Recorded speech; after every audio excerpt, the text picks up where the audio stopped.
Okay, looks like we are live. So hi everyone, my name is Neha and I'm a student volunteer at the Gatehouse. I'm really looking forward to our chat today on self-care and addressing shame and guilt and everything related to that. So thank you for tuning in, and I'm going to pass it over to my partner here, Shailja.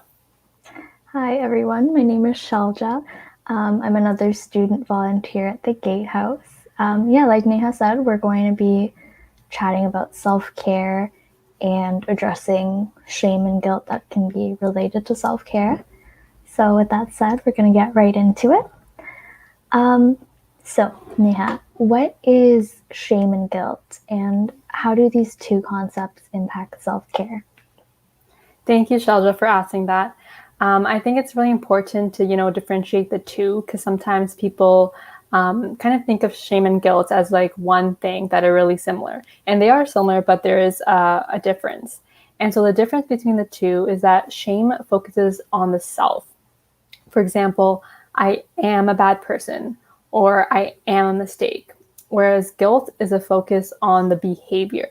So I did something bad. I made a mistake. So, with looking at those two examples there, shame goes inwards, whereas guilt travels outwards. So, just building on that, do you have any idea of how shame may be involved with self care, or how it may appear with shame and guilt? For sure, that's a great question. So for some people, it might appear as just avoiding self care because you feel like there are better or more important, more productive things that a person can, or more important things that you can do with your time. And other people might not feel worthy of practicing self care. Others might also put others' needs first before their own needs. So those are some ways, just a few ways of how shame and guilt might appear around self care. Mm-hmm. Thanks, Shelja, for mentioning those. So there are some different views on self care as well. I'm just wondering if you can just give an example of some of the views. Sure. So I know a lot of people view self care as something of an indulgence or a way of pampering yourself. And while sometimes it can be, a lot of the time, or really every time, it's more essential. It's a fundamental part of maintaining our well-being and our overall health. Mm-hmm. Yeah, I really like that you brought up that point of what self care kind of is, because when it comes to self care, there is a definition, but it's also something that can be seen more broadly. So, to actually define self care, it's basically any activity that we do deliberately to take care of our mental, emotional, and physical health. It's important to note that self care isn't all just physical. So, for example, bubble bath, essential oils, face masks. So, those are all great. But we also need to take into consideration the mental health aspects of self care. So, self care can be seen as activities that we enjoy doing, kind of things that we do to refuel ourselves. So, self care can reduce stress, anxiety, and improve your mood and your relationship with yourself, as well as your relationship with others. And I also want to point out that self care is not selfish. It's about really recognizing what you need to do to take care of yourself, and then doing that to take care of yourself so that you can take care of others as well. And so self care is something that you want or need to do. So, for example, self care can also be like getting enough sleep, or making a doctor's appointment when you need to. It's something like eating healthier or exercising or spending time outside. So these are all needs as well. So it can kind of be seen as that as well. And then I just want to build on that and ask, what have you learned from survivors about shame and guilt as it relates to self care or their healing journey? That's a great question. Thank you. So, something I've learned is how closely related self worth and self care are. So, a lot of survivors might focus more on other people's needs over their own, as we mentioned earlier, and in that way, they might be self sabotaging when it comes to self care. So, for example, people might say yes to more things than they can comfortably handle. And they might have difficulty respecting their own boundaries or having trouble saying no to other people. And it's important to consider how much you might be doing for other people and how much you're doing for yourself as well. And with that, how much you might be neglecting yourself and what you might be able to do when it comes to self-care to be able to change that. So we need to be able to, or we need to learn to put ourselves first when it comes to self-care, and to help other people the best way we can in that way as well. Because self-care can also help mitigate the unhelpful thinking patterns people find themselves in a lot of the time. And we can start with self-care by finding something that makes us feel good or makes us feel happy. And I know I mentioned self-sabotage briefly. So with that, what are some examples that you might know of when it comes to self-sabotage? So self-sabotage does have to do with self-worth as well. So I'm glad that you brought that up. So some examples of self-sabotage can include, isolation, cutting people off, not communicating or talking, or using the silence treatments with others. So self-sabotage can have a lot to do with self-worth and believing that you're not worthy enough of having a decent relationship or a decent friendship. Self-sabotage is really about the thoughts, feelings, and behaviors that can keep yourself from doing things that you truly desire. So some thoughts that survivors may have include shame, as they think that there's nothing they could do, or no matter what they do, they're not worthy enough or good enough for anyone. And survivors who self-sabotage may predict and believe that they're going to be rejected. So they kind of automatically think this way. And it's important to take these thoughts and kind of restructure them in order to change the behaviors and feelings, so you can move forward in the healing journey. And just in relation to survivors, do you think that there sometimes needs to be some sort of coping strategies of self-care? For sure. And as it relates to survivors of childhood sexual abuse, self-care can help with creating new coping strategies to help deal with difficult topics or difficult feelings like stress, anxiety, especially when the new or the older coping strategies that a person might have been relying on for some period of time, they might not be working as well anymore. So self-care is important to practice for everyone, and it can help individuals take care of themselves when they're feeling overwhelmed, as well as to avoid feelings of burnout. Thanks for sharing that, Shailja. So you said burnout. So burnout, we hear about this a lot, but what exactly is it? For those who don't know, could you kind of explain what burnout is? Of course. So burnout is a state of emotional, physical, and mental exhaustion that can be caused by excessive and prolonged or repetitive stress. And burnout in the course of employment, for example, can make a person feel emotionally drained and unable to function in the context of their work, as well as in other aspects of their life. So, in the same context of work and employment, burnout can reduce one's productivity. It can also lower your motivation and cause you to feel helpless, hopeless, and resentful. So, with that said, and with a definition of burnout in mind, what are some examples or signs of burnout?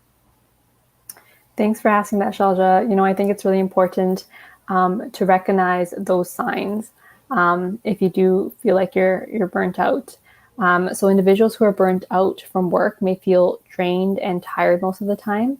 So this may be accompanied with physical symptoms. So they may have backaches, headaches, they may lose their appetite. Their sleep schedule also may be disruptive, and they may become reclusive and withdraw from others. They may have difficulty getting things done, and it may even feel like, calling in sick from work more often than they should. This may be, they may also feel like they're not good enough, or they feel like a failure. So this kind of affects their confidence skills. And also in addition to the feelings of helplessness, they feel like there's no way out of the situation. So if you're feeling any of these symptoms or signs, definitely reach out for help, and just practice self-care as well, because that's definitely one way to avoid burnout. At this point, I just want to ask you, Shailja, what kind of prevents you from self-care? Yeah, again, it's a great question. So, in my own life, some of the things that prevent me from practicing self care can be just feeling too tired or feeling too drained to, say, go for a walk in the evening. Especially when I haven't planned something out beforehand, I find that not planning self care out or not having a self care plan beforehand kind of makes it less likely that I'm going to do anything to engage in self care. Because a lot of the time that can make me feel like I just don't have enough time to practice self care. How about yourself? What prevents you from doing self care? For myself as well, it's really about that time. It's like I don't have enough time to do this. Like I could be doing something else instead of, going for a walk. So it's really about prioritizing it for myself as well. So that definitely is one of the things that prevents me from doing self-care. But you have to realize that it's important to do, and we have to prioritize it. Thank you for sharing that. So, with all of that said as well, how can we reframe our thoughts to be more proactive when it comes to self care? So definitely we need to reframe them by kind of prioritizing it. So we have to be deliberate about it. If we're saying that we're going to take that walk today for ourselves, you got to take that walk. So really putting yourself first, that's definitely one way to reframe it, as well as thinking of self-care kind of like a pit stop to refuel or recharge. Like if your car needs gas in order to go, it's like kind of refueling yourself. You need that to build up that energy to kind of be better for yourself, so then you can be better for others. And at this point, I just want to ask you as well about boundaries and self-care and kind of your thoughts around that. So what do you think about boundaries that are not followed in relation to self-care? So, having personal boundaries is important, in any aspect of your life, including self care. So, when a person's boundaries are not followed and they're not respected, it can feel violating or uncomfortable. And, that can lead to feelings of stress.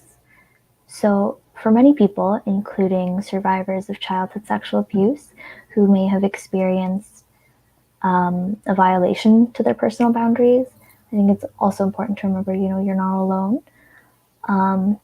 And when that happens, it can lead to different feelings and emotions like shame, anger, fear, or even sadness.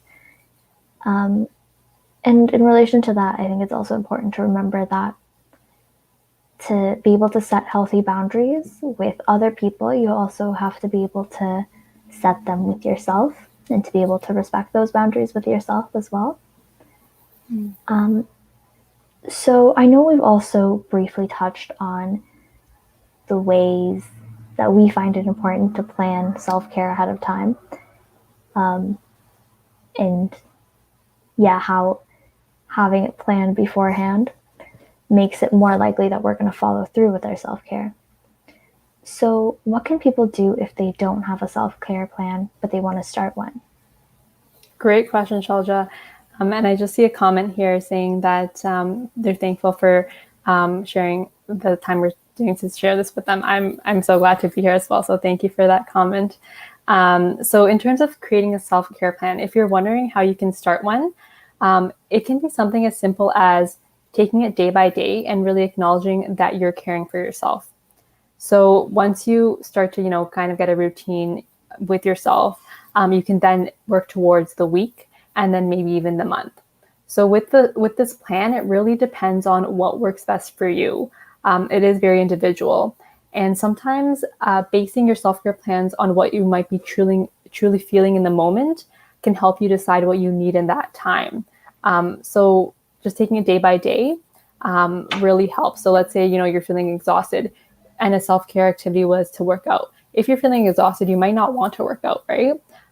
So at that time, you can just, you might just want to lay down and rest or read a book. So that's something different that you can do. So really taking it day by day can help with creating a self-care plan.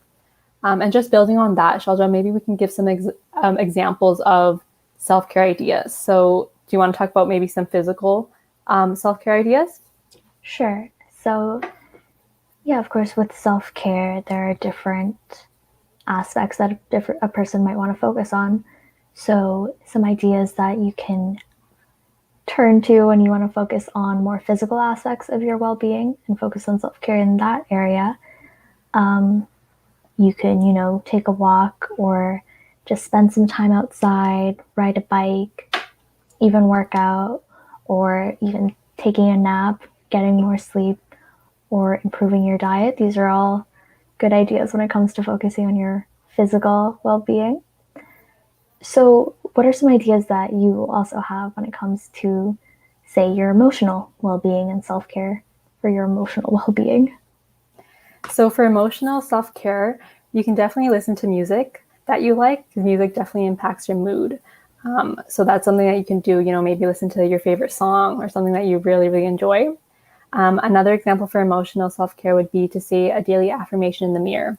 Sometimes just saying that you're strong, you're worthy, and repeating it to yourself in front of a mirror can really help with that confidence and just building that self-care for yourself. And then also for emotional, you can share your feelings with a friend or someone that you trust. Sometimes just talking about it with somebody else can really help you express your emotions, and that can definitely improve your self-care. And in terms of mental well-being, what are some ideas for that? So first, those are all really good ideas for emotional well-being as well.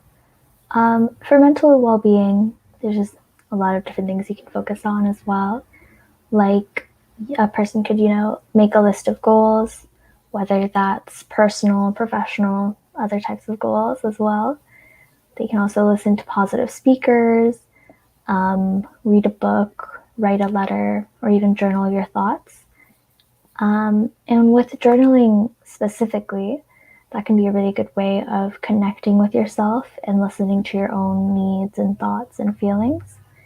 And there are a lot of potential benefits as well when it comes to journaling, like, improved cognitive functioning, including your memory and comprehension, as well as reductions in some of the negative impacts of stress, or even a greater sense of emotional well-being, happiness, confidence, and self-identity.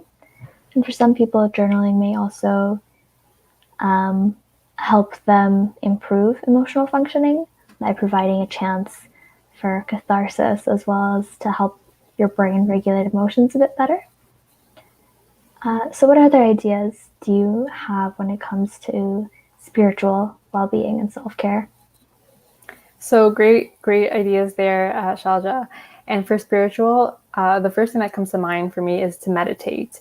That's something that I definitely enjoy doing. And for those who don't know what meditation is, it's basically a set of techniques that are intended to encourage greater awareness and focused attention. So during meditation, you develop this intentional focus by decreasing thoughts about the past or future and kind of just focusing in the present.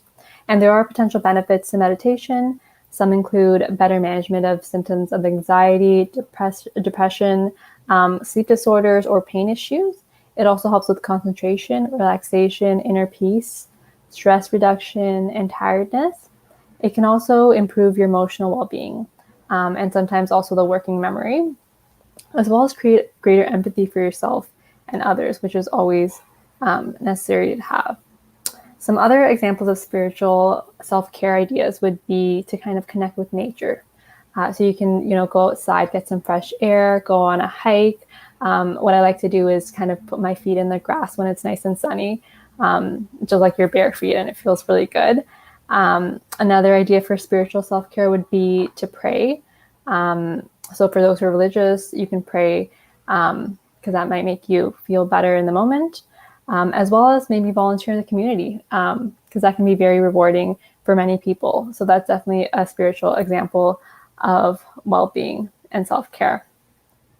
So out of all the ones that we've kind of talked about so far, Shailja, I want to ask you, what are some that work for you? Well, again, thank you for sharing those great ideas. For myself, the ones that I turn to the most are probably taking a walk outside, as well as listening to music I like, or reading a book, listening to an audiobook. I think those are the ones that I probably do the most and plan for most often. What about yourself? Which ones of these examples work for you? So for myself as well, I love going on walks and just getting into the nature, and lots of hikes as well.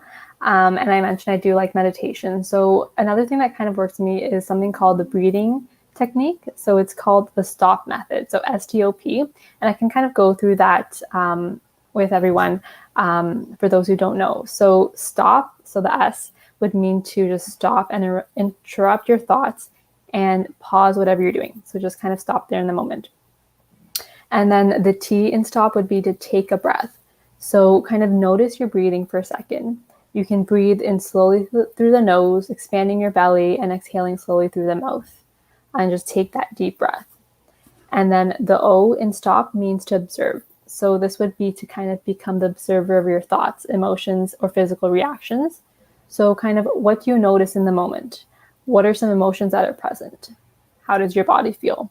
So kind of really tune in with yourself, and just sit with whatever arises in those few moments. And then the P in stop would be to proceed. So this would be to mindfully consider how you'd like to respond. So what's something that you can focus on right now? What's something that's most important, and that's of urgent priority.